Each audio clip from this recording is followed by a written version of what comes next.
Give them a show. Good morning, good afternoon, good evening. This is Angels in Politics, the Angels in Politics broadcast, of course. And remember, always remember, you are the news.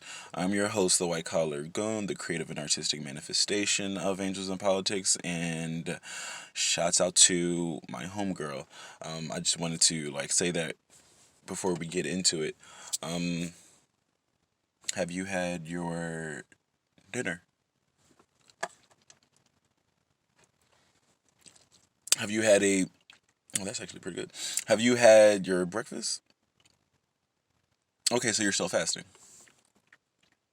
Well, I mean that's always a good thing, of course. Don't break your fast too early because you know what I have to say about that. So just prolong that and kind of get in touch with your universal self, your universal body, and I know it's kind of a struggle in the beginning. To be like, damn, I'm hungry. Like, damn, I'm feeling like I need something on my tummy, but and if you are taking medications and you have something like clinical, actually, if you're taking medication, then actually fasting probably would be the best thing for you. But but I understand if you're one of those people who need something, then of course make sure you handle yourself and get yourself sorted. But yeah, there is a message or there is a conversation that needs to be had. Um, I actually got this yesterday. I was doing some work in Starbucks, clearly, and I've been on the iced coffee tips since my homeboy Rex, not Grossman, not the quarterback from University of Florida that went to the Bears. That didn't do too much, but my homie Rex, who was from Florida, who went to Florida State, that I knew from overseas because we used to teach at the same company. Um, I'll go into that, guys and girls, and whatever gender you prefer, because I'm pretty sure you're confused, and I'm pretty sure there's people that are making accommodations for you, but not the fuck here. Um, there is an importance. There is something that is beneficial and constructive, and it's of heavy importance to get out of your comfort zone and meet new people, right? To get new friends, to get yeah, friends that you wouldn't normally associate yourself with, and I've done that unintentionally and intentionally, right? Because there are a lot of people who have known me in a certain light in their in a respective environment, i.e., school or work or church or sports or just in passing or whatever the case may be at different jobs in different places in the world. So there are people who probably have met me, they know me, they've talked to me, and they might be like taken aback or shocked or a bit they might see me as what the term what's the term unassuming, or because once they know or once they figure out that I am cool or I associate myself or I hang out or I've been living with people who are totally different, like completely different than who they are and who they thought I was or who they, have seen me with in that, respective ecosystem, they're pretty shocked by it. But it's super important that maybe this is the reason why I have the political circle, and the political circle is, of course, political creative, political capital, political council, the nonprofit, political connections. And when I go into political connections as a nonprofit, is really explaining it's not just about what you know and who you know. It's literally both. It's like you have to know things, and that's about your improvement and your enhancement and your self-development and your cultivation. So everybody knows that I'm into creative investment or just investing in yourself. But it's about who you know as well. Like, I mean, they go hand in hand. I mean, you have two hands, so bring it together. That's the synthesis. That's the synchronicity. That's the synergy. That's the equanimity, right? So it's like you need to strike that balance for you to have, aggregate growth, to have exceptional growth, to have exponential growth in your 5 areas of expression: your physical body, your spiritual body, your mental body, your psychological body, your emotional body, your social body. That might be 6, right? So it's like, I mean, you need those. You need to learn things, continue to learn things, continue to develop yourself, read new books, uh put yourself into seminars, conferences, continue to learn. Like, you need to be a lifelong student if you want to ascend to be your archetypal hero, or I will say superhero, because you do have superpowers. But in order to have that ascension, in order for you to climb up those rungs, that hierarchical, rung, of a metaphorical ladder, so to speak, you need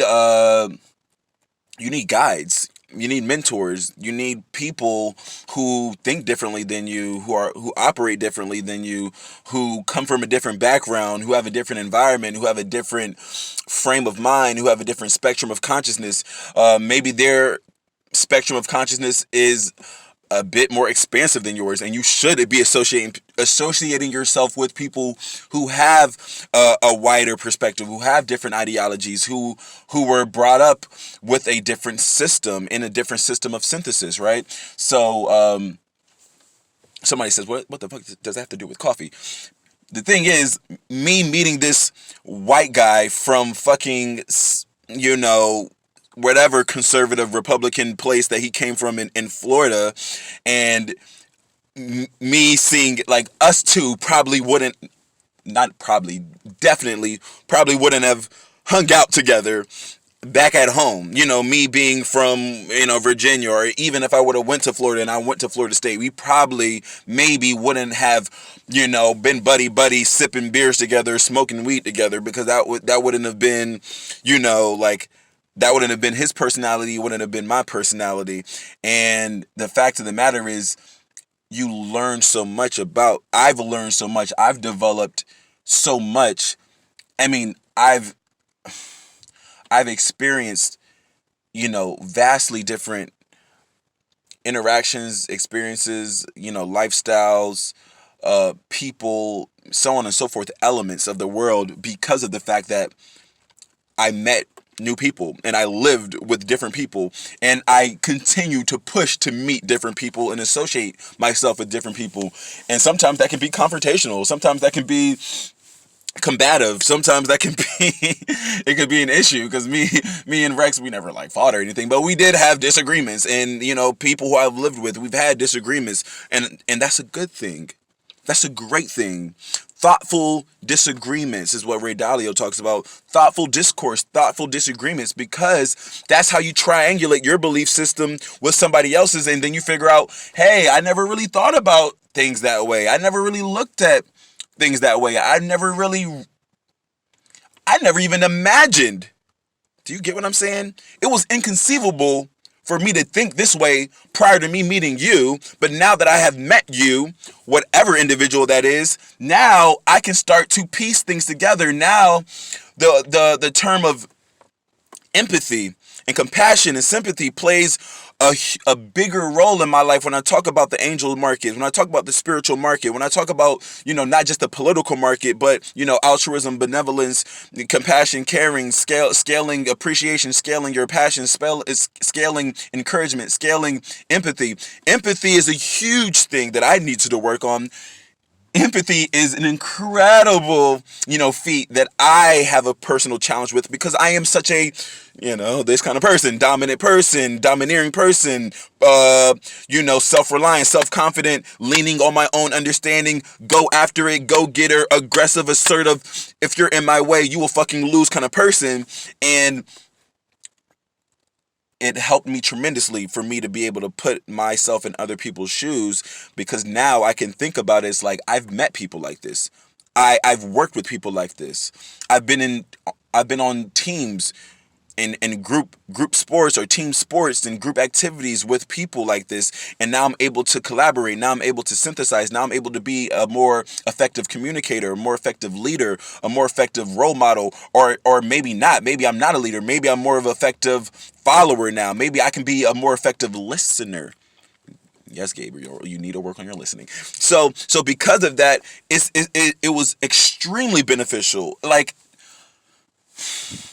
in more ways than I can even imagine, in more ways than I can even speak to you, it's super important for me to have had this wide net that I've casted of friends and colleagues and acquaintances and associates. I had to associate myself with Jewish people who were living in Scarsdale, New York, and I had to live with a guy from India who went to a performing arts school and living with these thespians. Then I live with, then I live with 50-year-old, 40-year-old, people who were nothing like, the Jew. Well, they were Jewish too. I had so many different backgrounds. Me living in China with people who are from Boston, a white guy from Boston and a white guy from the UK, and then me hanging out with this guy who orders the iced coffee.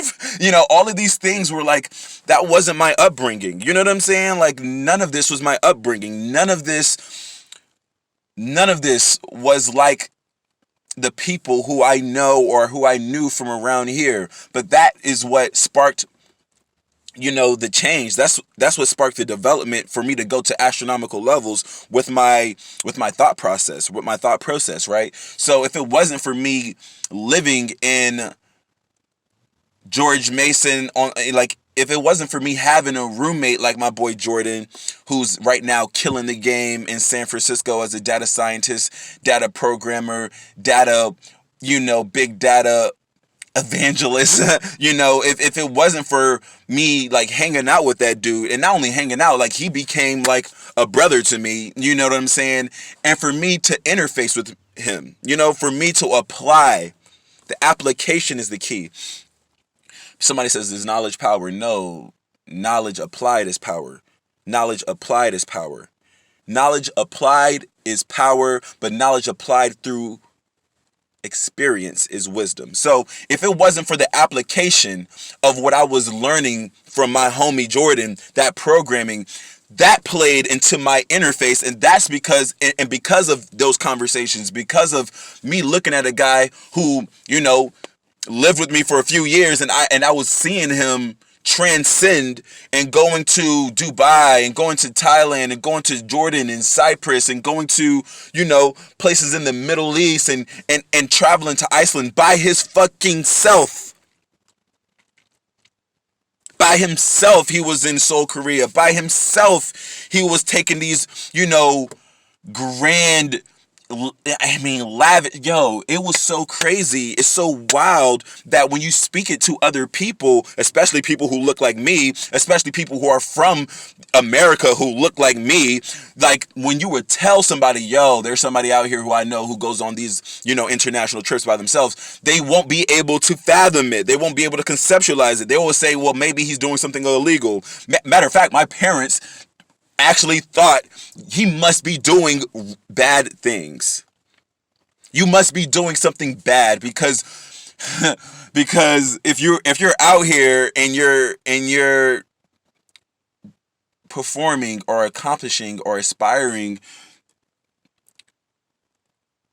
and achieving goals that are outside of our frame of mind, our frame of scope, then we have to either demonize it, we have to denigrate it, we have to demean it, or we have to say it must be the devil. You meet a lot of people like that, especially black people who are from, the southern, well, black people, if you're from America, you're from the South, one way or the other. You might be living in Los Angeles, you might be living in Pennsylvania, you might be living in New York, but your family's from the South. So we have this religious connotation in this religious context, this religious foundation, but by you having these experiences that are outside of that frame, it must be against God, point blank. Why? Because I don't know how to explain it. I don't know how to describe it. I don't know how to speak about it, because how can I speak about it? Because I don't know anybody else who's taking trips overseas. I don't know anybody else who is doing yoga in the Himalayas. I don't know anybody else who's taking a trip to Turkey by themselves. I don't know anybody else who is working in Washington, D.C. We don't know these people. We don't understand these people. So it's like we can't give you advice on how to cultivate and start your own business and turn it from, and it's not just a business. We're not calling it a business anymore. They're startups, but we don't have this idea of what a startup is because we're not in that culture. We don't know these people.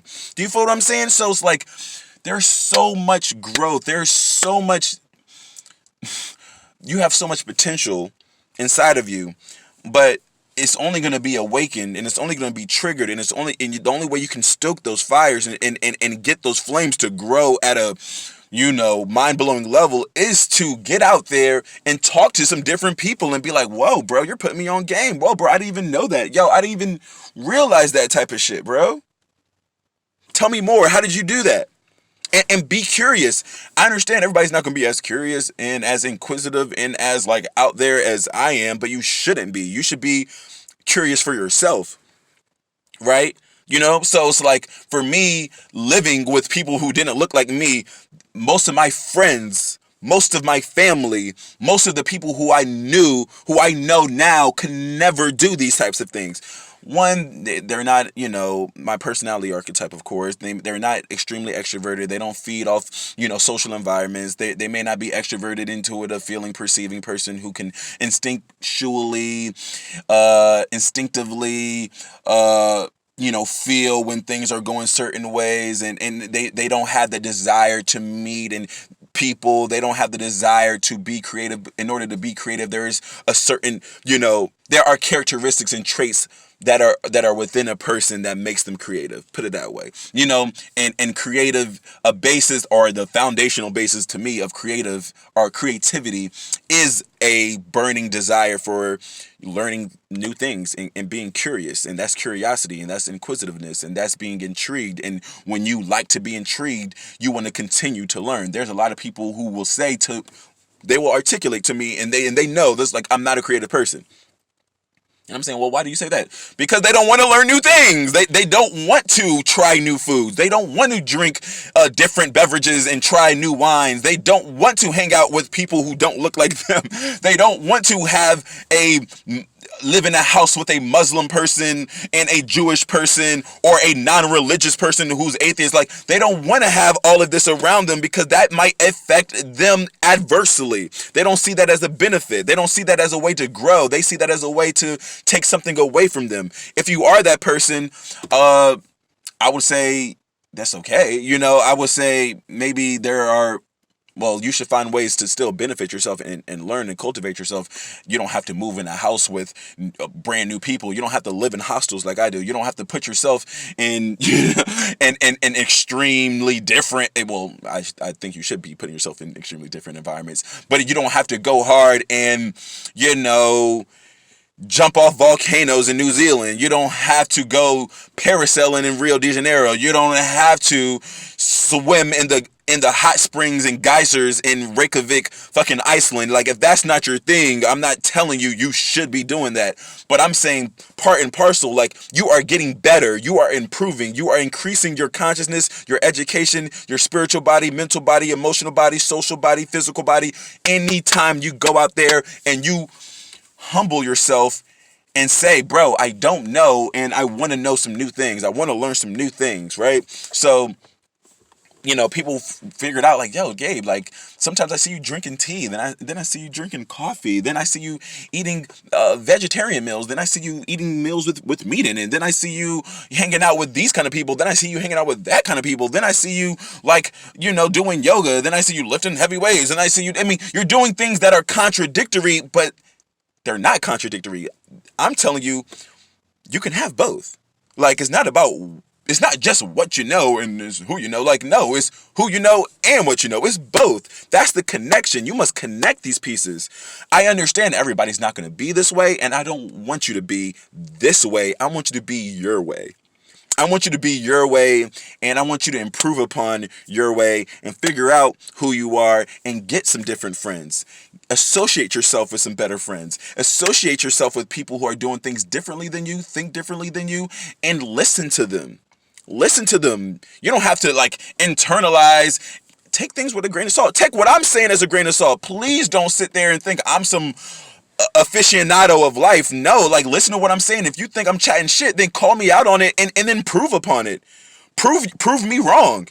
motherfucker, do that. But understand, all I'm saying for you is boss up, be better, and don't make excuses about it. White Collar Goon.